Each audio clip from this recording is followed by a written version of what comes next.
I had the coolest job that any electrical engineer could ever have on the ground crew for Solar Impulse 2, the first solar-powered airplane to fly around the world only using the power of the sun. IEEE USA has given me a competitive edge because of their support system. It is so much easier doing something and being out of your comfort zone when you have someone there saying, "You got this." IEEE USA is more than just a network, it's a family.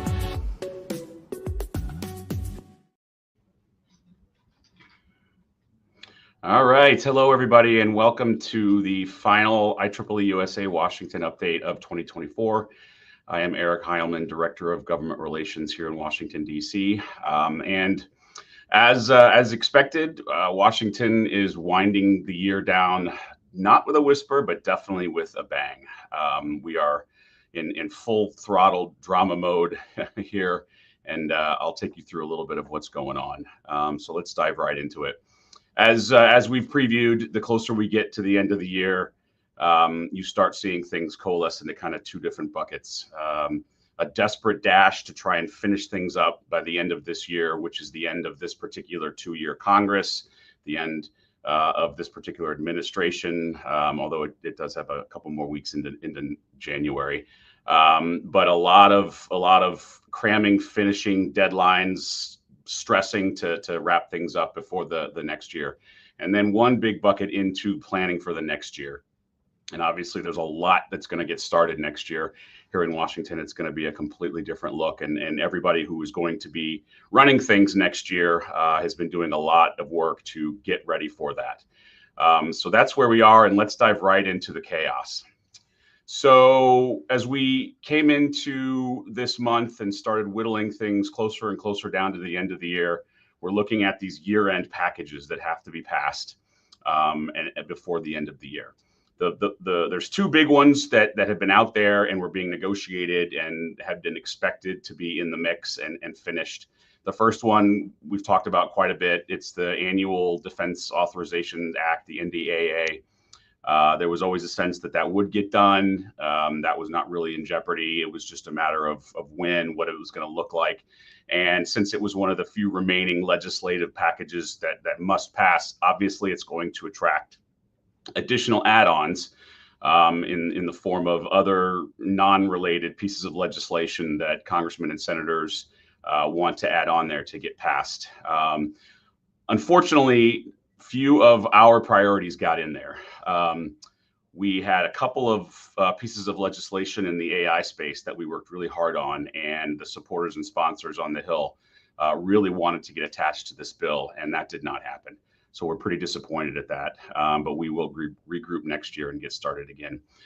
There was additional money added in an authorizing manner for the CHIPS and Science Act Regional Tech Hub, so that's good. But as we've spoken before here, there's a difference between authorizing the money and actually appropriating the money. So it's good that extra money has been added to this bill, but if it's not appropriated year by year, it's not really going to see the light of day. But you got to have one without the other in a lot of ways. So this helps. And we didn't see a large reauthorization of the National Quantum Initiative Act. We haven't really talked a lot about quantum in that particular bill here. But it is a large piece of legislation. It is really important to the tech community at large. And I think we're going to be doing a little bit more work on that, especially now that we know that it didn't pass. So speaking of appropriations, you may recall we had been operating, the federal government had been operating under a continuing resolution since the beginning of this current fiscal year, so October 1. We have been operating under FY24 funds and appropriations under the continuing resolution legislation, which expires tomorrow. So there was an expectation that there would be a new bill, some way, somehow keeping the government going, ideally a brand new FY25 bill. But what we were starting to see was no, Congress just wanted to keep kicking the can down the road on current spending so they could renegotiate FY25 next year when the Republicans were in control. And that was sort of what was starting to form. Okay, so we're going to have a package at the end of the year. It's going to keep things going. It may attract some other stuff as well, but we'll get things done. We'll finish the year. and we'll move on to next year. Well, that's what we thought. At the beginning of yesterday, the package was released. It was a continuing resolution package that would fund the government under previous fiscal year levels until mid-March. And there were some add-ons into this, not surprisingly, because you're negotiating between House and Senate, Democrats and Republicans, committee chairman here, committee chairman there, minority leaders here. It gets messy, and people start adding stuff on to try and cut a deal so you can get it passed. There was disaster relief in there, which was a big ask, bipartisan across the board, for a lot of the devastation from recent hurricanes. That was widely supported. There was a lot of other stuff in there as well. There's additional language on money going to China's tech sector. There's language on a new task force at the FCC for 6G technology and a whole lot of other things. Well, the bill was introduced. It was expected to be voted on yesterday, or maybe as early as this morning, but it didn't take very long before the wheels completely came off the bus. I don't know if it started with Elon Musk, but Twitter, X started blowing up once folks were reading this bill. And pretty quickly, it started falling apart from a Republican perspective, but particularly in the House. Elon Musk started posting a lot of messages about how awful this bill was, and it was laden with all sorts of things, and it didn't fit incoming President Trump's priorities, and was indicative of the swamp and all kinds of things. And I'm not going to make any value judgment statements on what he's saying or any, but this is sort of what happened. And then you start having Republican members of Congress coming out publicly saying, actually, they're not going to support this. So we are back at square one in a way, with the clock ticking. We have about 24 hours, a little more than 24 hours before the government runs out of money, and no real path right now to fix that. There's a lot of things they can do. The question is, what's possible? What's possible when you've got a slim House Republican majority, a slim Democrat Senate majority, an outgoing president? The dynamics are just kind of crazy. So I'm not going to belabor this point. If you're watching this a couple days from now or later today, things may have been solved and everything's fine. I wouldn't be surprised if we go into at least a temporary shutdown over the weekend until they can get things sorted out. I also wouldn't be surprised if they scramble and get a 2 or 3 day continuing resolution bill passed so they can buy themselves more time.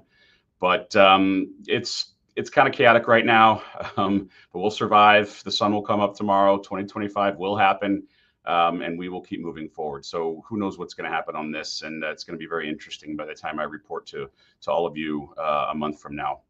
In the meantime, other things are happening behind the scenes. We were very pleased to see that the House Bipartisan Task Force on Artificial Intelligence that had been stood up earlier in the year released a really, really robust report on a number of findings and recommendations that Congress should consider, largely in the AI space, but sort of encompassing a lot of other technology topics that are important to our membership that we work on.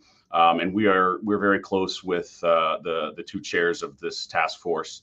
And we're very, very happy that this report was released. And I just pulled out, I didn't read the whole thing yet, but I pulled out a little bit of a quote that sort of buttresses sort of reasons why we really appreciate this report. It really kind of does a good job to highlight the importance of the federal work that's done in STEM and R&D, and we really appreciated that. So we did a statement. Our president, Keith Moore, issued the statement yesterday applauding the release of this report. We're going to use it in our advocacy going forward. We are very interested to see what happens with it. Sometimes reports like this get released and just nothing happens. But we're going to do what we can to build on this and to pull pieces from it and to kind of use it, because I suspect that there's a lot of good stuff in here that fits a lot of our mission and fits into a lot of what our members do. So let's talk about next year. Let's talk about the beginning of the next Congress.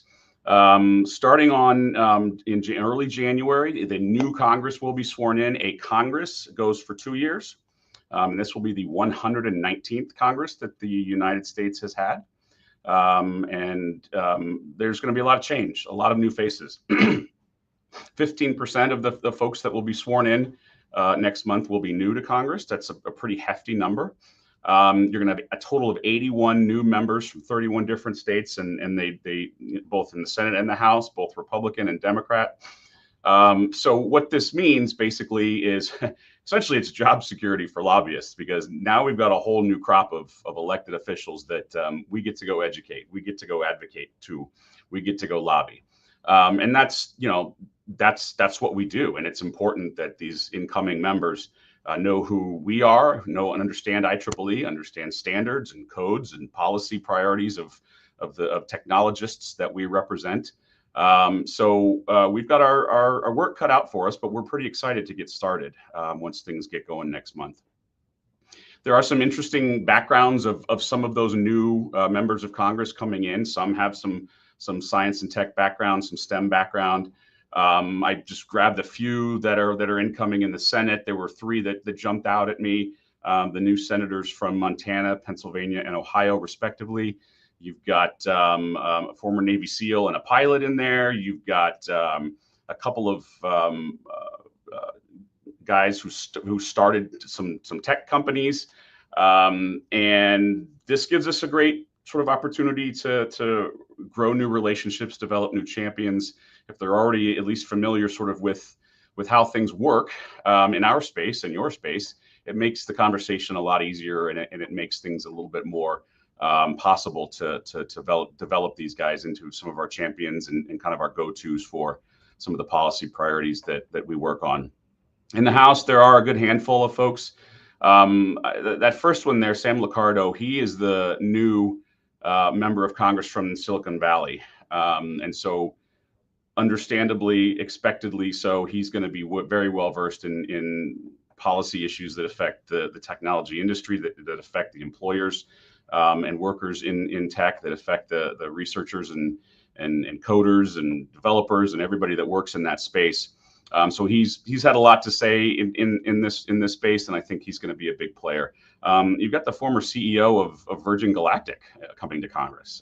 So got somebody who understands the space business from a commercial side. You've got a former research scientist. You've got somebody who founded a software company, a systems engineer, and then you've got a West Point graduate with a nuclear engineering degree. So we're going to work with these folks. We're looking forward to meeting them, meeting their staffs, seeing what committees they end up serving on. That helps a lot, or can sort of dictate, what types of relationships and what types of issues, we're going to be able to kind of grow. But we're really looking forward to that, and it's going to be a good year with a lot of these new folks.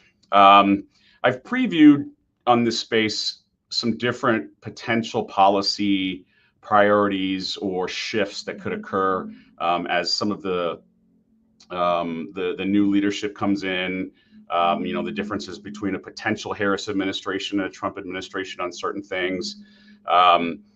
Where some other aspects of tech policy may go. On energy, we are expecting a bit of a busy year, and I think there are a lot of opportunities to push and be a part of a lot of good conversations, especially around the grid, around the energy infrastructure in this country generally. Our energy policy committee, the member volunteers that make up that committee, are doing a lot of work sussing out some policy position papers that will provide the foundation for our advocacy, and are partnering with their colleagues in the IEEE-USA Artificial Intelligence Policy Committee as well, to kind of make sure that we are putting forth recommendations and thoughts on the energy needs in this country as we grow artificial intelligence use. It's going to be a big topic, and lots of people on Capitol Hill are working on this, and we know that folks are eager to hear from us. So we're going to be doing a lot in this space, and there's going to be some new leadership in the policy arena. Now the Republicans have taken control of the Senate. You're going to have a new chairman in the Energy and Natural Resources Committee in Mike Lee. Senator Martin Heinrich will be the ranking member. He is very well versed in AI issues. We are very close to his staff and him, he has supported a number of bills that we like and kind of helped them work on. And I think it's interesting that both of these senators are from the West. And when you're talking energy, that that there's a certain lens there by which you approach these issues if you're sitting in the West. So it's going to be an interesting time there. There's a brand new committee chairman in the House for the Energy and Commerce Committee, and that's Brett Guthrie of Kentucky, and longtime senior Democrat in the House, Frank Pallone, will take the ranking member chair. He has been or ranking member position. He has been chairman of the committee in the past when Democrats were in control. He's been ranking member. He's been around, and we know his staff and his team very, very well. And then, of course, you're going to have a new Secretary of Energy. Incoming President Trump has nominated the CEO of Liberty Energy. He will have to go through the Senate confirmation process, and we'll be certainly watching that closely. Other picks in sort of the R&D, science, and tech space that the president is bringing with him.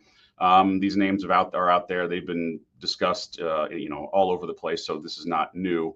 But we're going to have a new Secretary of Commerce, and obviously, what's important there is it's the Commerce Department that has NIST. It's the Commerce Department that manages all of the really important CHIPS and Science Act programs. And so we're very eager to kind of see how Howard Lutnick's nomination process plays out in the Senate. And then, once, assuming he gets confirmed, then there's going to be a lot of the undersecretaries, assistant secretaries, deputy undersecretaries, directors, who are all part of the appointed administration whose positions need to fill in. And it's a lot of them and their departments that we work with. So this is going to take a little bit of time to unfold, but it won't happen. It won't start happening, at least, until the secretary is actually confirmed by the Senate. You've got a new NASA administrator appointee who has been, frankly, very well received across the board from what I've seen. I'm not deep into the space policy conversations, but what I have seen, he could turn out to be a really interesting and transitional, really, leader of NASA. The rise of commercial space is dominating that sector right now, that world, and he brings that background to NASA. Then you've got David Sachs, who has been appointed the White House AI and crypto czar. We have czars that are often appointed by presidents for various things. This is a position that will not need Senate confirmation, so we certainly do expect Mr. Sachs to be at the White House on day one and hit the ground running. And I quite expect that we'll be working with him and his team once that starts filling in as well. So these are all some faces and some names that you might be seeing quite a bit in the next couple of years as we move forward and we start to do our advocacy. And speaking of, as is sort of typical when you have a new presidential administration coming in, a new president-elect about ready to take office, advocacy groups around DC start kind of putting together their positions and just sort of starting to lay the groundwork for what they're going to go to that administration and talk about. As I have mentioned before, IEEE-USA is a steering committee member of the Task Force on American Innovation. We partner in this coalition with industry, academia, universities, other related peer groups in the scientific community to advocate for federal support for the research agencies, the science and tech agencies. And so as we would typically do, a letter went up to the president-elect that sort of just introduces who we are as a task force, introduces our priorities, and kind of will be our springboard as we start going to talk to the next administration about what we believe is important and what we think they should support as well. What's interesting is that when you start looking at next year, there's a lot of different views that tend to align, but are sort of prioritized differently when it comes to what's going to be worked on, what's going to be a top priority for Washington, for Congress in the next year. And I've introduced this Canvas piece before. This is a sort of inside the Beltway polling by Punchbowl News, and they usually go out and poll in K Street insiders, sometimes congressional staffers, people in the know, to kind of gauge what we think about what's happening and what's going to be coming, and sort of how we see things. And a large number of those polled for this last one of the year see tax reform and inflation relief, economic issues really, as being front and center for next year. I certainly don't disagree with that. We'll probably be talking a little bit more about tax issues in the coming year.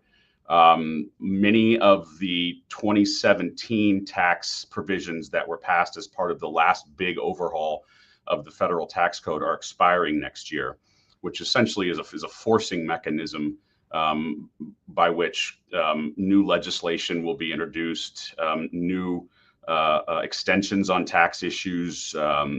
It's going to be, tax policy is going to be very hotly debated, and there's certainly spaces where we can play in that are important to R&D, that are important to innovation, that are important to other types of technologies and industries that we work with, that you all work for, and that are really important to the American economy and to humanity, as sort of fits the mold of our motto and our mission at IEEE.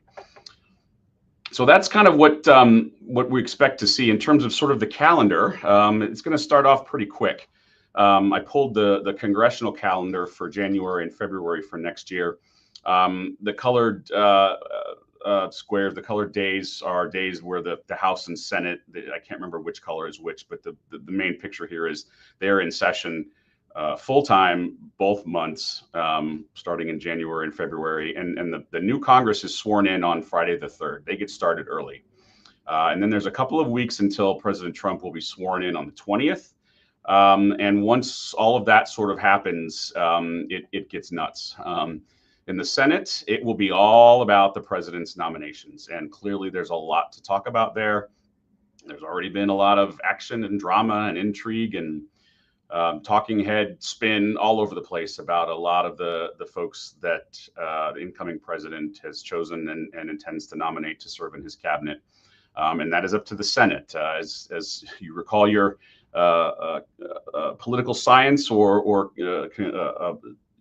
legislative history, constitutional history from school, it is the Senate that has the prerogative to advise for advice and consent. In other words, it is the only body of the two between the House and the Senate that has the power to confirm the president's nominations, which means they got to go through a confirmation process that includes a hearing in a committee and a floor vote in the full Senate.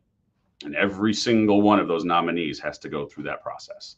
And that's going to dominate the Senate schedule and Senate time. The House is going to get started really quickly with a lot of the policy priorities that the president ran on, and that House Republicans who are going to be in control support. And as is typical with the House, it's going to be fast and furious. They're going to be in front of every camera they can and pushing things out as much as they can, because they're going to want to show from day one they can lead, they can govern, they can respond to the mandate that they believe that they see they have been given by the American people. So it's going to be kind of crazy. The White House is going to need to get organized. It's going to be a different kind of White House this time around with Trump's second administration. It's still going to be interesting, a little bit different than we typically see, and that's I think that's what comes with a guy like Donald Trump. And so they're going to be busy getting organized, and I think the rest of his team is going to be busy trying to keep up with him. And they're going to want to do as much as they can to, frankly, assert influence over what Congress is doing. So we're going to be busy. There's going to be a lot going on. I feel like I've said that many times, but it's still true. So let's turn to events. A couple of weeks ago, we completed the third of IEEE-USA's iWork event series. The Innovation, Workforce, and Research Conference that we started last year. This one was in Huntsville, Alabama, and was specific to the aerospace and defense industry, and it went really, really well. Really great reception all around from everyone there on the ground. We spent some time at the NASA Rockets Center and just had a really good conference, and are already starting to lay the groundwork for some really good IWRC events, iWork events in 2025. So watch this space for those.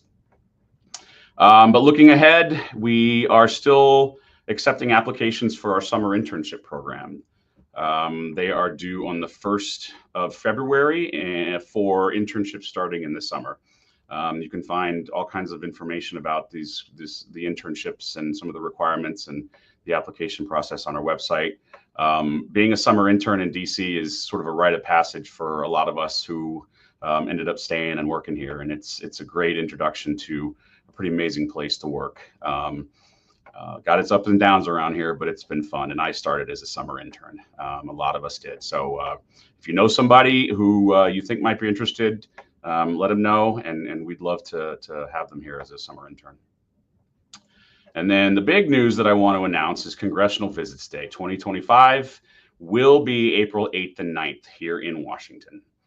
Registration will be opened up shortly, but if you're interested, if you were here earlier this year for CVD and you want to make sure you bookmark your calendar, those are the dates to do it. That's a Tuesday and Wednesday, as we will normally do with CVD. The Tuesday will be a half-day training session, and then the Wednesday, the 9th, you will be on Capitol Hill with your peers from your state, and you'll be armed with all sorts of interesting things that we're gonna arm you with and teach you about, and you're gonna go meet with your members of Congress, and you're gonna go talk about policy priorities that are important to the community, to IEEE-USA, and to you.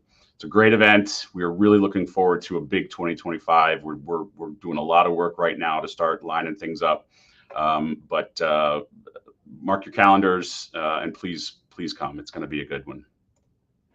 That's all I have. There's a lot happening, and I'm happy to take some questions. But we are wrapping up the end of the year in a crazy way, and I really can't wait to see how this ends and how the next year starts. So let me pause and see what kind of comments or questions we have in the chat room. You always know where to find me. Brendan, good question on the National Quantum Initiative Act. I know you had asked me about that earlier. It's not going to pass this year, but it will be reintroduced next year. And I have asked some of our committee folks internally to get a little bit more involved in that. So maybe we can have a further conversation, or if you want to jump on one of the next R&D committee calls, I think that's where we're going to discuss it. It may be AI as well. We still have some things to work out, but the bottom line is it's not going to pass this year, I don't think. Now, I always try and hedge around here and saying this is or isn't going to happen, because as long as Congress is in session, they can still do stuff. And there is a lot of support for this particular bill. But I don't think it's going to happen this year. I think we're going to be working on it next year, but we'll see. What else? Barry, thank you for the comments. Immigration, yeah. I mean, clearly immigration is going to be one of those top tier issues. Obviously, from the incoming president and the Republicans' perspective, it is going to largely focus on border security. But what this means is that to the extent that there is legislation, and I think there will have to be, that provides opportunity to come in with other immigration-related issues and try and be a part of that conversation. And I really think that there are opportunities for visa and green card changes that are beneficial to our members, to our policies, to our priorities. And we have already started having conversations around that. So I'm cautiously optimistic that will be an area of success, or at least progress for us next year. So we'll see. We'll see. All right. My email is right here. Call or email me if you think of any questions or you can't get them into the chat right now. It's been a great year. Looking forward to winding it down and getting started next year. Happy holidays, everybody. Happy New Year, and we'll see you next month. My superpower is engineering. I've been a roboticist almost all my life now. I think engineering is just as creative as the arts. Engineers, we solve problems. It impacts the world. It makes a difference. Without IEEE, I don't think I would have the network that I have. Anyone can get involved with IEEE USA at any time. There's an immense amount of value for anyone at any career stage.